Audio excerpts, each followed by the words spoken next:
Vou botar essa pergunta aqui na mira, professor. Vamos essa lá. é boa. Quem mandou foi a Laine Castro. E ela diz o seguinte: o que vocês acham de Chico Xavier e o que ele representa? Esta semana, o Fantástico fez uma matéria enorme e já está em cartaz um filme do Chico Xavier. Exatamente. E a gente percebe que a Rede Globo, ela trabalha cada vez mais falando sobre o espiritismo. Ela defende essa bandeira. Agora, o Chico Xavier, nós sabemos que ele era foi um homem conhecido aqui no Brasil, do espiritismo. E a pergunta dela é essa, ela quer saber o que o programa acha sobre Chico Xavier e o que ele representa. Você tem alguma resposta dessa mira aqui, professor? Sim, a Bíblia tem resposta para isso. A Bíblia tem resposta. Tem. Quero ver. Olha, nós cremos que nós não temos nenhuma dúvida da bondade de Chico Xavier. Foi uma pessoa caridosa, fez muito bem pelas pessoas, né? Dedicou a vida toda dele em ajudar ao próximo. Agora, isso não significa que nós temos que aceitar que ele estava certo em relação às mensagens psicografadas e ao espiritismo. Por quê? Mesmo ele sendo uma pessoa boa que viveu entre nós, a Bíblia não apoia o espiritismo. A Bíblia menciona o amor de Deus por todas as pessoas. Seja você espírita ou não, Deus ama você. Deus ama os espíritos, Deus ama qualquer tipo de pessoa. Não é uma religião ou uma filosofia que vai determinar se uma pessoa é amada por Deus ou não.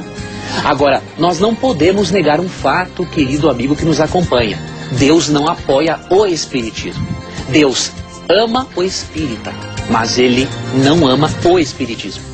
E como é que nós podemos ver isso na Bíblia? Primeiramente, eu vou ler para você Isaías capítulo 8, versos 19 e 20. Se alguém disser para você consultar um médium espírita, qual é a mensagem da Bíblia? O que a Bíblia aconselha a você? Isso aqui não é eu que estou dizendo, não é o programa Na Mira da Verdade, é a Bíblia. Isaías 8, 19 e 20. Quando disserem a vocês, procurem um médium ou alguém que consulte os espíritos e murmure encantamentos, pois todos recorrem a seus deuses e aos mortos em favor dos vivos, respondam à lei e aos mandamentos. Se eles não falarem conforme esta palavra, vocês jamais verão a luz. Aqui a Bíblia é muito clara. Se alguém disser para você consultar médiuns, você tem que responder o seguinte: não, eu vou consultar a lei e o testemunho de Deus. Porque o próprio verso 20 afirma que qualquer pessoa que não fala de acordo com a Bíblia, ela não é iluminada por Deus. Então, a Bíblia oferece alternativa. Ou você consulta os médiuns espíritas ou consulta a Bíblia. Não tem como duas coisas contraditórias serem verdadeiras ao mesmo tempo. Quando você vai, por exemplo, para Deuteronômio 18, esse aqui é um texto muito forte, só que eu tenho que ler para você, porque se eu não ler, Deus vai cobrar de mim depois. Em Deuteronômio 18, do verso 9 ao 14, são mencionadas algumas práticas que Deus odeia. E entre essas práticas que Deus odeia está a consulta a mortos. Sim, por incrível que pareça, eu vou ler para você isso.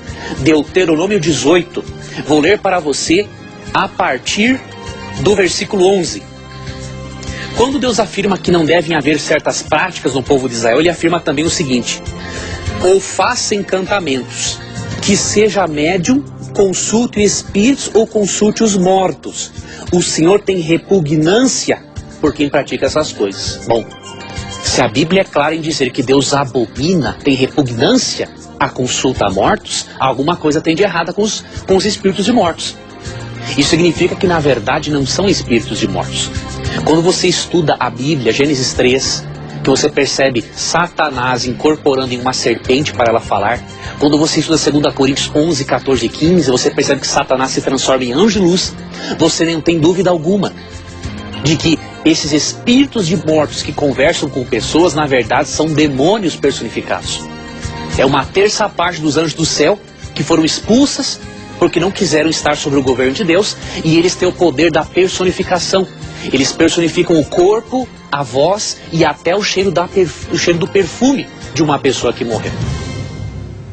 Eu sei que você pode ter ficado triste com isso que eu falei, mas não fique triste, 1 Tessalonicenses 4,18 afirma que a forma de você ser confortado em relação à morte de um ente querido não é crendo no Espiritismo. A forma de você se confortar é você aceitar a doutrina da ressurreição. Porque em 1 Tessalonicenses 4, 13-18 promete que um dia você vai ver o seu ente querido não em uma forma de espírito desencarnado, mas Deus vai ressuscitá-lo, transformá-lo e você vai poder dar aquele abraço carinhoso como você dava quando essa pessoa estava viva. Então perceba que Deus tem coisas melhores e mais bonitas para você e para o seu ente querido do que a doutrina espírita pode oferecer. Repito, não somos contra a pessoa do Chico Xavier, é uma pessoa bondosa, como todos os espíritas são um exemplo de boa conduta na sociedade. Mas nós não podemos aceitar o espiritismo em si, porque biblicamente a consulta a espíritos é algo diabólico. Muito bom, professor. E eu quero reafirmar aqui que as nossas respostas, o que o professor tem falado aqui é tudo que está na palavra de Deus. O objetivo do programa é exatamente esse, responder à luz da palavra de Deus. O seu questionamento, a sua dúvida, a sua pergunta. Portanto, não tenha preconceito, pergunte o que você quiser.